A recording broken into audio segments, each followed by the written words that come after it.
Hey, what's up, everybody? This is Adam with Tales of Inspiration, and if there is one video of mine, I am asking for your help. If there's one video, help me share this one, get it out there, show it to people, listen to it. I just need your help to do that for this one video of mine. Out of all the videos, if there's one of them, make it this one. And I want to hit a little bit more on what I talked about last week, the 1% of the people controlling the majority of the wealth and the 99% splitting the rest. Now, I don't want to villainize these people, but I mean, we just got to come together. And that's the thing, is the 1% controls the majority of the decisions that go on. They have a lot of power, and the rest of us have to live with that because we're not really doing too much to change it. Same thing with a company that the majority shareholder makes the decisions. Well, same thing with our country. Well, we need to, as people, because the majority of us are just sitting around not doing anything about it, we need to change our mindsets. From an early age, we're taught pretty much to be controlled, to be handled. As children, we're graded, and we grow up being graded. We're constantly looking back for that grade of A, B, or C to see how well we did. And once you get out of school, none of that applies. It doesn't really apply anymore. And our schools are teaching us just to grow up to be workers, to work for somebody, not to think for yourself, really. And that's the most important thing, is they need to teach you life stuff in school. One of the examples is Japan. They teach their kids at an early age. They don't grade them, but they teach them respect. They teach them manners. They teach them, that's why their language is structured. When you talk to a person your age, you talk a certain way. When you talk to a person that's older than you, you talk with more respect. And when you talk to an elder that's even older, you talk with the greatest amount of respect that you can have. And they teach their kids this from an early age growing up. It gives them a lot of values. That's what they teach them. Our schools don't do that. Our schools try to get kids in there, and they're losing funding now because they don't have the attendance, or they don't have the grades that they need to get the certain funding, and that's not right. The only schools that are getting the funding are the public schools. And why is it that everything that you pay gives you a step up? I mean, it makes sense because you pay for it, you get better quality. But it shouldn't be like that, especially with our public education, because the majority of the kids are going to public schools. And that's why the teachers that teach there, you gotta commend them and you gotta respect them, because a lot of them aren't just doing it for money. They actually want to make a difference. But it's hard when you're not given that leg up like everybody else is. And we, the people, just expect the government to take care of us and to do what's best for us. And how is it that such a large population relies on such a small amount of people to make decisions for everybody? And we don't realize that we have a lot of power, that we can make a difference and change things. But a lot of us don't take action. We just sit back. We don't vote, or we don't get educated enough to make a properly educated vote. We just go based off of what we hear and what is preached to us. For example, we're consumers. The majority of Americans and us people, they just look at us like we're consumers, to buy stuff, to spend our money that we do work hard to earn, because they do studies from everything, from the TV you watch to the products you buy to the cars to everything, music you listen to. They're all thought out with science and everything in mind to see what best pleases the people. So when you see those colors, you see that image, you see that picture, it's all to entice you to buy it. And that's the same thing with the big movies that come out, the blockbuster movies. They have so much money put into the marketing and the studying of what people want to see that they're pretty much going to be a success. Disney backs Marvel movies, and Marvel had a huge following already from the comic books. So of course they're already going to have a ton of people wanting to watch them that grew up with that. But now Disney puts in all these things that they know people want to see, and they turn these movies into one giant structure, and they're almost exactly the same, and you don't see too much original content. And that's why a lot of the movies nowadays, they're not heartfelt, they're not original as they used to be when people were writing these scripts from the heart and from their own experiences. Now you have huge panels of people collaborating, making it into one giant product for people to buy. And I understand that, because they spend millions of dollars, they expect to get millions of dollars back. But we as people have to open our eyes. We have to stop buying into all this stuff. We have to start making educated decisions for ourselves and for what is best around us. When anything happens around us, we always want to place blame on everybody else. We want to point the finger. But what we need to do is take responsibility. One of the hardest things to do, just like in a relationship with two people, it's hard as heck to do.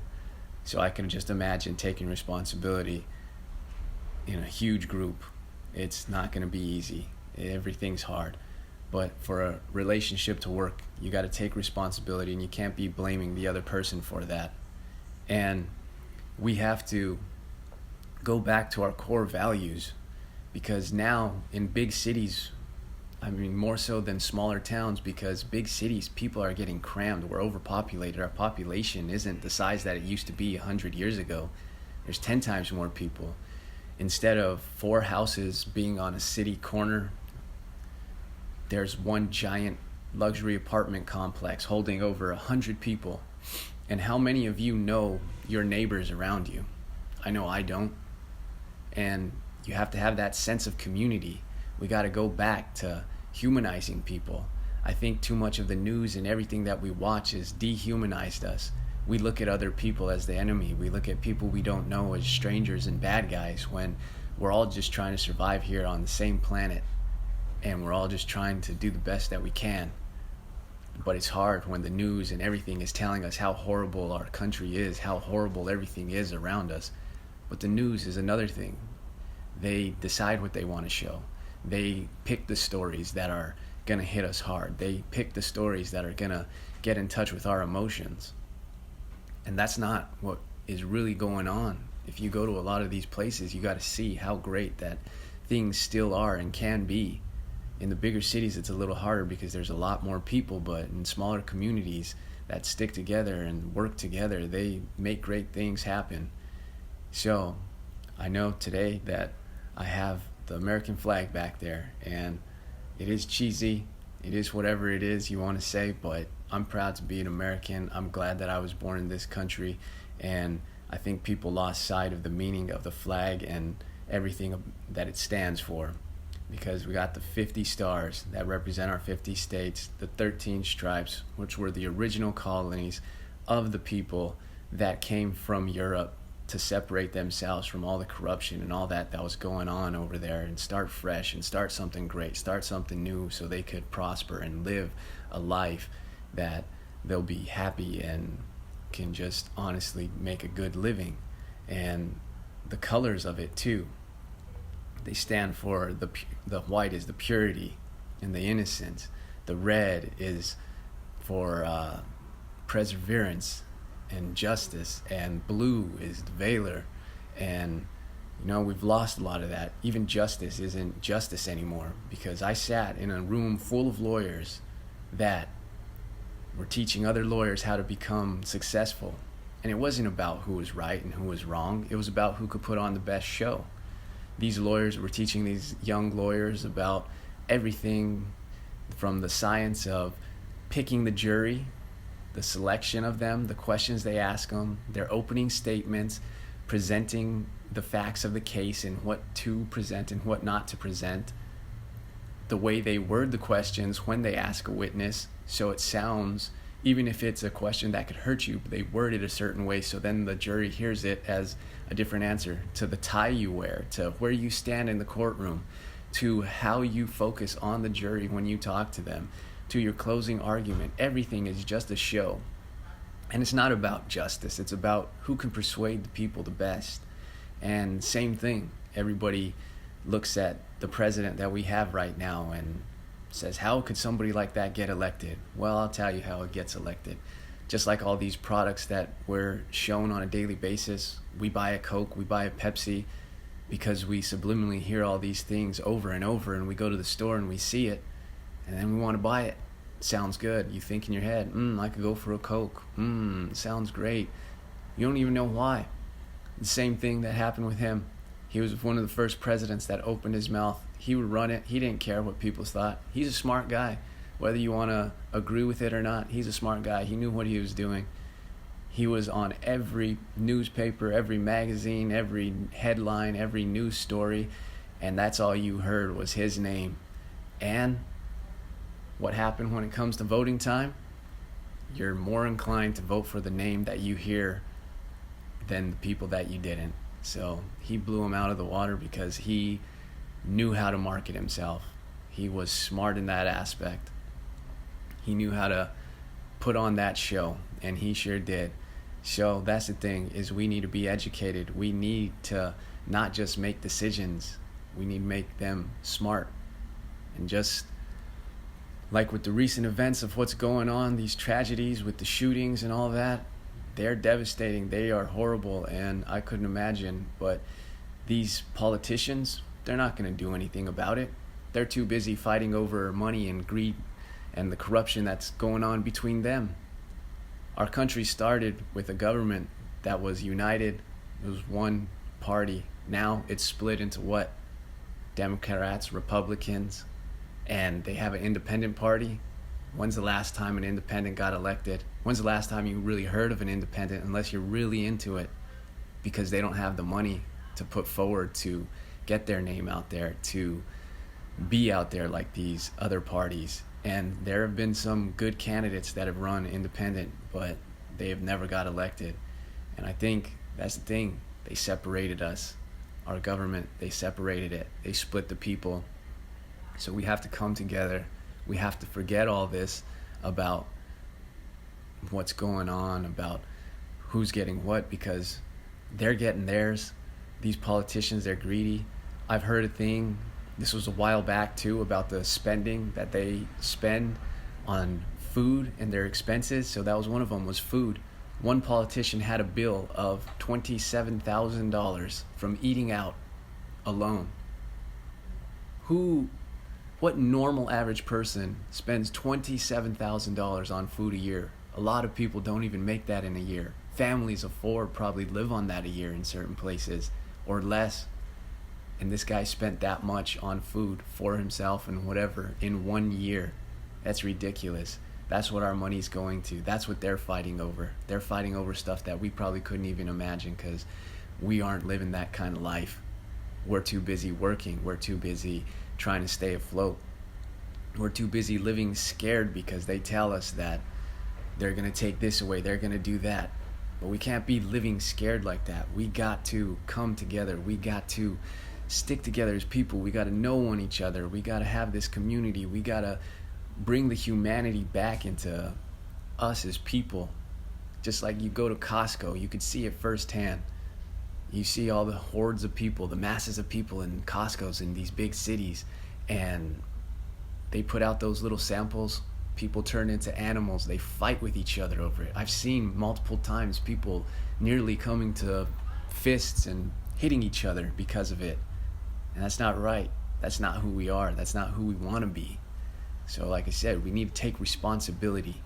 We need to put things into action.